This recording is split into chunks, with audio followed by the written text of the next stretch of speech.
ইমামার মনে হীনমান্যতার দ্বিতীয় ঢেউটি অত্যন্ত ভুল সময়ে ভুল জায়গায় এসে পড়ে। সালার একে একে বিভিন্ন জনের সাথে তার পরিচয় করিয়ে দিচ্ছে। সবার এমন আপ্যায়ন ও উষ্ণ অভ্যর্থনা। ইমামা অবাক হচ্ছে। তারপর হুট করে তার উপলব্ধি হলো এর কারণও সালার এই সম্মানজনক ভদ্রতা ও আচরণ সালার সিকান্দারের জন্যই, ইমামা হাসিমের জন্য নয়। এই পরিচয়ে কার্ড যার গলাতেই ঝুলবে সেই এই সম্মানজনক আচরণ লাভ করবে, হোক তার বেশভূষা তার চেয়েও জঘন্য। এসব ভাবতে ভাবতে ইমার হীনমান্যতার পারদ ক্রমশ উপরে উঠে গেছে। সালারের সাথে দাঁড়িয়ে অবশেষে তার বেশভূষার মতোই আরও কিছু নারীর দেখা পেয়ে গেল। ফলে এতে সে কিছুটা আত্মবিশ্বাস পেল। Drink please. ওয়েটার মদের ট্রে নিয়ে একদম তার পাশে এসে বলে। মা চমকে ট্রের দিকে তাকালো। মদের বোতলে আপেল জুস দেখতে পেল। একটি গ্লাস হাতে নিয়ে নিল। তার সামনে বিদেশি একজোড়া দাম্পত্যের সাথে কথা বলতে বলতে সালার অবচেতনায় ইমামার দিকে না তাকিয়েই তার হাত থেকে সেই গ্লাসটি নিয়ে নেয়।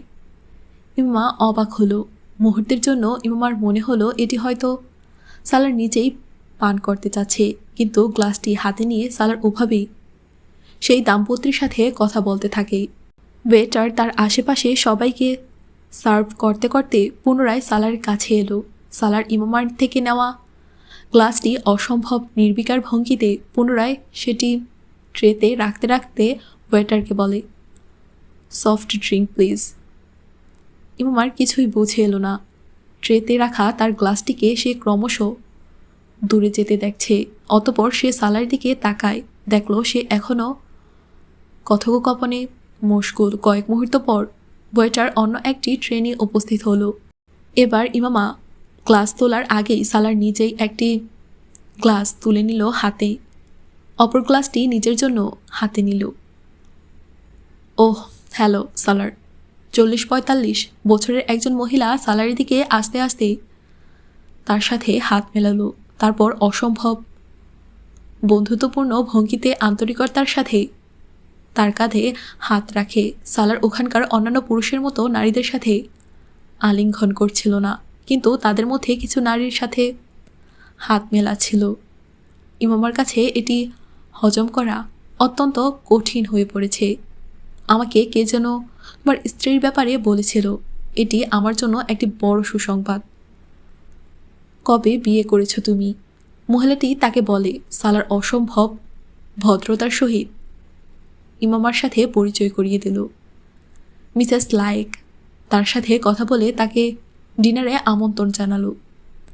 সালার মৃদু হেসে কোনো দিন তারিখ নির্দিষ্ট না করে আমন্ত্রণ গ্রহণ করে। ইমামার পেছনে কাউকে দেখে সালার মুচকি হাসে। হাই রিমসা। ইমামা অজান্তেই পেছন ফিরে তাকায়। ওহ হাই। রিমসাও মুচকি হেসে তার কাছে এলো। সালার দুজনকে একে অপর সাথে পরিচয় করায়। রিমসা অত্যন্ত প্রৎফুল্ল মনে তার সাথে পরিচিত হলো। অনেক সৌভাগ্যবান আপনি। আপনার সাথে যদি তার কখনো দেখা না হতো তাহলে এই বান্দার সাথে আমার বিয়ে হতে চলছিল। রিমসা অত্যন্ত খোলামেলাভাবে ইমামাকে বলে। ব্যাস, সালারের সাথে দেখা হতে আমার খানিক দেরি হয়ে গেল। সালারও প্রৎফুল্ল মনে হাসে। রিমসা জিজ্ঞেস করল, অলিমা অনুষ্ঠান কবে? 20 তারিখে ইসলামাবাদে। ইম্মা এবার সালারকে রিমসার কোনো কথা এড়িয়ে যেতে দেখল না, বরং সে তার সাথে সাক্ষাতের সময় নির্ধারণ করেছে। এই অনুষ্ঠানে সালারের কাছে আগত নারীদের মধ্যে একমাত্র রিমসার সাথেই বেশি আন্তরিক সে, তাই তার ওপর থেকে দৃষ্টি সরাতে পারে না ইমামা। কিছু তো বলো। ফেরার পথে সালার তার নীরবতা উপলব্ধি করে বলে, কি বলবো কিছু একটা। ইমামা পুনরায় চুপ হয়ে যায়। অদ্ভুত লোক সব। সালার কিছুক্ষণ পর ইমামাকে বিড়বিড় করে বলতে শোনে। সে চমকে তার দিকে মনোযোগী হলো। অদ্ভুত কেন? এমন পোশাকে নারীদের এমন ব্যবহার তোমার ভালো লাগে? ইমামা তার চোখে চোখ রেখে প্রশ্ন করে। তুমি তাই পড়ো যেটা তোমার ভালো লাগে, তারাও তাই পড়েছে যেটা তাদের ভালো লাগে। মা অবিশ্বাস্য চোখে সালারকে দেখে। তার থেকে অন্তত এমন উত্তর আশা করেনি। তোমার একটুও খারাপ লাগেনি? আমার কাছে তারা সবাই শ্রদ্ধেয় মানুষ, কিছু আমার গ্রাহক আর কিছু এমনি পরিচিত। তোমার খারাপ লাগবে কেন? তুমি তো পুরুষ। নারীরা এমন পোশাক পরলে তো তোমার অনেক ভালোই লাগবে। এই কথা বলতে বলতে ইমা বুঝতেও পারিনি তার কথা কতটা কঠিন হয়ে যাচ্ছে। সালারের চেহারা লাল হয়ে গেল। এমন অনুষ্ঠানে আমি পুরুষ হিসেবে যাই না, মেহমান হিসেবে যাই। কে কী পড়ল তাতে আমার কোনো মাথা ব্যথা নেই। আমার কাছে প্রতিটি নারী তার পোশাকের বাইরে গিয়েও সম্মানযোগ্য। পোশাকের ওপর ভিত্তি করে আমি কারো চরিত্র বিচার করি না। যদি তোমার মনে হয় যে তুমি ওড়না পরেছ তাই তুমি সম্মানযোগ্য, আর যে নারী আপত্তিকর পোশাক পরেছে সে সম্মানের যোগ্য নয়, তাহলে তুমি পুরোপুরি ভুল। সে কিছুই বলতে পারে না। সালারের কথায় এই প্রথম সে তিক্ততা উপলব্ধি করে। কেউ যদি তোমার পর্দার কারণে তোমার সম্পর্কে এই কথাগুলো বলতো তাহলে তাহলে তোমার কেমন লাগতো? এখন যেমন তুমি তাদের ব্যাপারে বলেছ, তুমি তাদের পক্ষ নিচ্ছ কেন? মা বিরক্ত হলো। আমি তাদের পক্ষ নিচ্ছি না। আমি শুধু এটা বলছি যে অন্যরা কি করে আর কি না করে তা আমাদের বিষয় না। এসব তোমার ভালো লাগে? তার প্রশ্ন শুনিয়ে সালার হাসল। আমার ব্যক্তিগতভাবে এসব ভালো লাগে কি না এটা মূল বিষয় না। মূল বিষয় হলো এসব অনুষ্ঠানে আমাকে যেতে হয়, কারণ আমার চাকরির সুবাদে একটা সীমা অবধি সামাজিকতা বজায় রেখে চলতে হয়। একটা কথা জিজ্ঞেস করব? সালার অবাক হয়ে তার দিকে তাকায়, কিন্তু কিছু বলল না। আমি যদি তোমার জীবনে না আসতাম তাহলে কি তুমি এমন কোনো মেয়েকেই বিয়ে করে নিতে যেমন মেয়ে ওখানে ছিল? ইম্মা সরাসরি রিমসার নাম বলতে চাইল, কিন্তু বলল না। তুমি বলতে চাচ্ছ পর্দাকারী ও বেপর্দা নারী দুজনের মধ্যে কাকে বিয়ে করতাম আমি? সালার সরাসরি প্রশ্ন করে বসে। মা তার মুখের দিকে তাকিয়ে রয়। সে মূলত এটি জানতে চাচ্ছিল। একটি সত্যি কথা বলবো, আমি কোনো নারীকে তার পর্দা দেখেই বিয়ে করতাম না। কোনো নারী পর্দা করা আর না করা আমার কাছে অতটা গুরুত্বপূর্ণ না যতটা গুরুত্বপূর্ণ বাকি সব গুণ। ইম্মা আজ একের পর এক ধাক্কা খাচ্ছে। একজন নারী যদিও সে আল্লাহ তাআলার হুকুমের উপর আমল করে, মাথা এবং শরীর ঢেকে রাখে, কিন্তু যাকে আমি বিয়ে করতাম তার মধ্যে এই গুণটি ব্যতীত আরও কিছু গুণ কামনা করতাম। কেমন গুণ? ইমামার মন অনুসন্ধানী হলো। ধৈর্য, সহনশীলতা ও আনুগত্য। ইমামা তার মুখের দিকে তাকিয়ে রয়।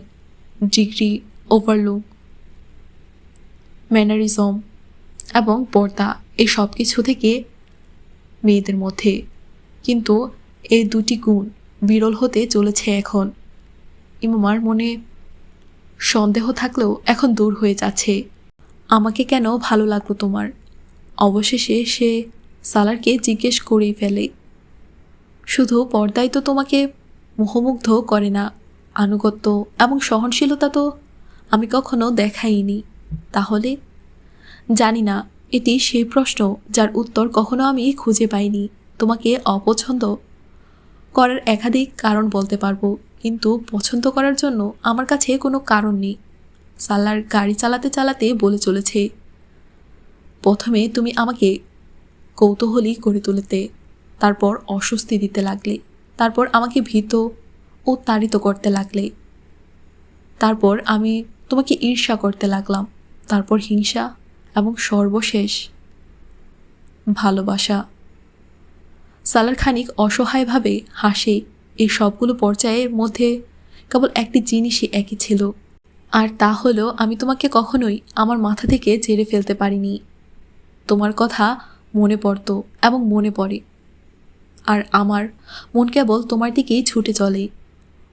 অপদস্থ যা করার তা করে আল্লাহ তাআলা আমাকে আমার সক্ষমতা বুঝিয়ে দিয়েছেন, এটাই, আর কিছু নয়। তাই আমাকে এটা কখনো জিজ্ঞেস করো না যে তোমাকে কেন ভালো লেগেছে। এটি ভালোবাসার চেয়ে বেশি অসহায়ত্বের বহিঃপ্রকাশ। যদি এসব কিছু না হতো তাহলে কি আমার পরিবর্তে অন্য কাউকে বিয়ে করে নিতে, যেমন রিমশাকে?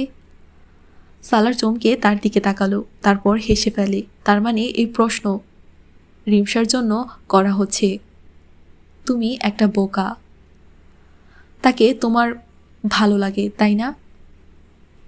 ইম্মা তার হাসি উপেক্ষা করে গম্ভীর হয়ে প্রশ্ন করে। হ্যাঁ, তবে একজন বন্ধু এবং সহকর্মী হিসেবে, সালার বলে। ইম্মা নিশ্চুপ রইল। সালারের মনে হলো ইম্মা কোনো গভীর চিন্তায় মগ্ন। কি হলো? সালার তার হাতে হাত রাখতে রাখতে বলে, কিছু না, তোমার সাথে দাঁড়িয়ে তাকে ভালো লাগছিল। আর মাঝে মাঝে পাশাপাশি দাঁড়ালে অনেক মানুষকেই ভালো লাগে, এমনকি দুজন শত্রুও পাশাপাশি দাঁড়ালেও। তাতে কি? সালার তার কথা খণ্ডন করে, কিছু না, এমনি মাথায় এলো। আমি তোমার সাথে অনেক ভালো আছি ইম্মা।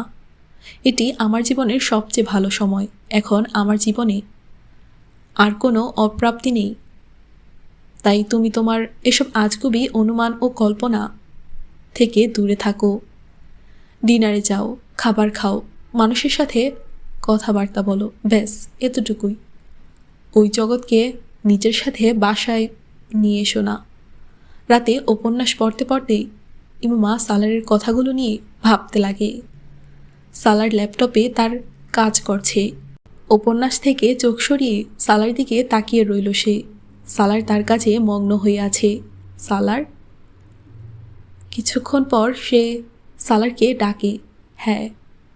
ওভাবেই কাজ করতে করতে সালার উত্তর দেয়, এমনিতে তুমি অনেক ভালো মানুষ। তার প্রশংসা করতে সে অদ্ভুত লজ্জা অনুভব করছে। আচ্ছা। সালার ওই রকমই ব্যস্ত হয়ে আছে। ইমার মনে হলো সালার হয়তো তার কথা খেয়াল করে শোনেনি। আমি তোমার প্রশংসা করছি, ইমা পুনরায় বলে। অনেক ধন্যবাদ। সালারের কথার স্বর আগের মতোই স্বাভাবিক। তোমার ভালো লাগেনি? তার এমন স্বাভাবিক ভাব ইমা মানতে পারছে না। কি? সালার চমকালো। আমি তোমার প্রশংসা করছি, আর আমি তোমার শুকরিয়া যাপন করছি। কিন্তু তোমার ভালো লাগেনি? ইমামা খানিক অনুসন্ধানী হয়ে জিজ্ঞেস করে, কি ভালো লাগবে আমার? তুমি মূলত আমার কথা শুনে আমাকে ভালো মানুষ বলছ, কর্ম দেখে বলনি। কর্ম দেখে বললে আমার খুশি লাগতো, কিন্তু এই মুহূর্তে এমন কোনো কাজ তোমার সামনে উপস্থাপন করতে পারছি না। ইমা কিছুই বলতে পারল না। সালার পুনরায় তার ল্যাপটপে মনোযোগ হয়ে পড়ে। ইমামা কিছুক্ষণ তার মুখের দিকে তাকিয়ে রয়, তারপর বলে, তুমি আমার হাত থেকে ওই গ্লাস কেন নিয়ে নিয়েছিলে? ইমামার হঠাৎ ওই বিষয়টি মনে পড়ে। কারণ আমি চাইনি যে তুমি আমাকে গুলি করো। ইমামা তার অপ্রাসঙ্গিক উত্তর শুনে অবাক হলো। এটা কেমন কথা? ওটা মদ ছিল। ইমামা নড়তে পারল না। সরি। সালার ল্যাপটপ থেকে চোখ সরিয়ে তার কাছে দুঃখ প্রকাশ করে। ইমামার চেহারা বিমর্ষ হয়ে গেল। এসব পার্টিতে হার্ড ড্রিঙ্কসও থাকে, ওগুলোকে সোশ্যাল ড্রিঙ্কস মনে করা হয়। সালার গুরুত্ব সহকারে তাকে বোঝাতে বোঝাতে পুনরায় স্ক্রিনের দিকে মনোযোগী হলো। ইমামার মন যেন সব কিছু থেকে উঠে যায়। জীবনে এই প্রথম সে মদ দেখেছে, এমনকি হাতেও নিয়েছে। আর যদি সালারের সাথে না দাঁড়াতো তাহলে হয়তো খেয়েও ফেলতো। তার স্বামী এসব পার্টিতে গিয়ে অভ্যস্ত। তাহলে সে কতদিন, কতটুকু নিজেকে এসব পার্টি থেকে বাঁচিয়ে রাখতে পারে? আসলে কি বেঁচে থাকে নাকি না? তার বিশ্বাসে আরও চির ধরতে শুরু করেছে।